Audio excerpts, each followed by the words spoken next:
Gayon din naman kayong mga asawang babae, pasakop kayo sa inyong sari-sariling asawa, upang kung ang ilan ay hindi tumalima sa salita, ay mga hikayat ng walang salita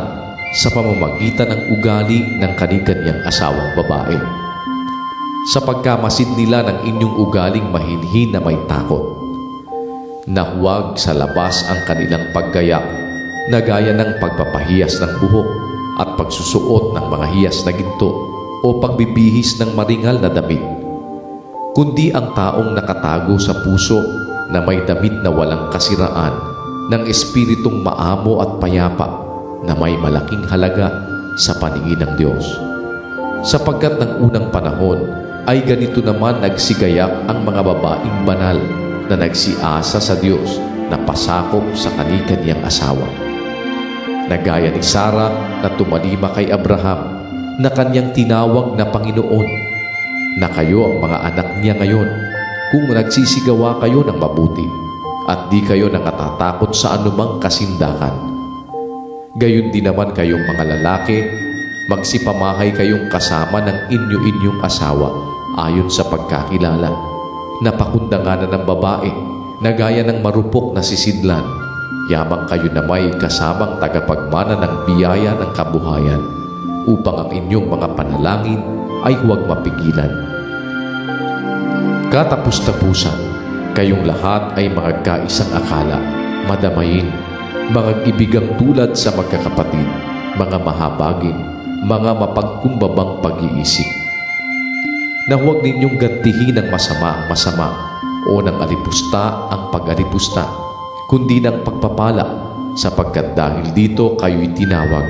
upang kayo'y mangagmana ng pagpapala. Sapagkat ang magnais umibig sa buhay at makakita ng mabubuting araw ay magpigil ng kanyang dila sa masama, at ang kanyang mga labi ay huwag magsalita ng daya. At tumalikod siya sa masama at gumawa ng mabuti, hanapin ang kapayapaan at kanyang sundan.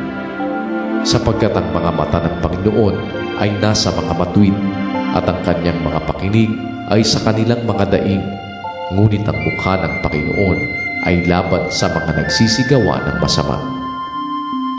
At sino ang sa inyo ay aapi kung kayo'y mapagmalasakit sa mabuti? Datapwat kung mangagbata kayo nang dahil sa katwiran ay mapapalad kayo, at huwag kayong mga takot sa kanilang pangtakot o huwag kayong mga gulo, kundi inyong sambahin si Kristo na Panginoon sa inyong mga puso, na lagi kayong handa ng pagsagot sa bawat tao na humihingi sa inyo ng katwiran tungkol sa pag-asang nasa inyo, ngunit sa kaamuan at takot. Nataglay ang mabuting budhi upang sa mga bagay na salitain laban sa inyo ay mga pahiya ang nagsisialipusta sa inyong mabuting paraan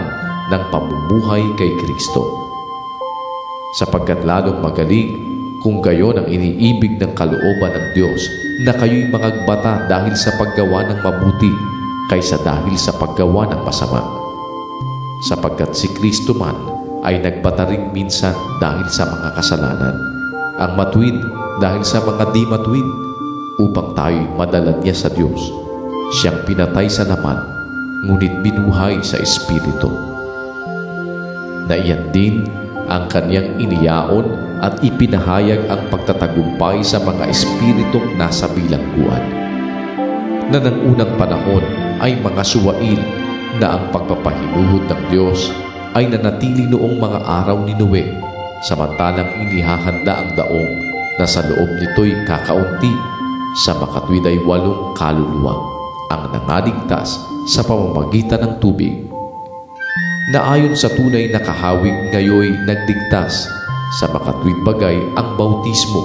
hindi sa pag-aalis ng karumihan ng laman, kundi sa paghiling ng isang mabuting budhi sa Diyos sa pamamagitan ng pagkabuhay na mag-uli ni Hesukristo, na nasa kanan ng Diyos pagkaakyat niya sa langit, na ipinasakop sa kanya ang mga anghel at ang mga kapamahalaan, ang mga kapangyarihan.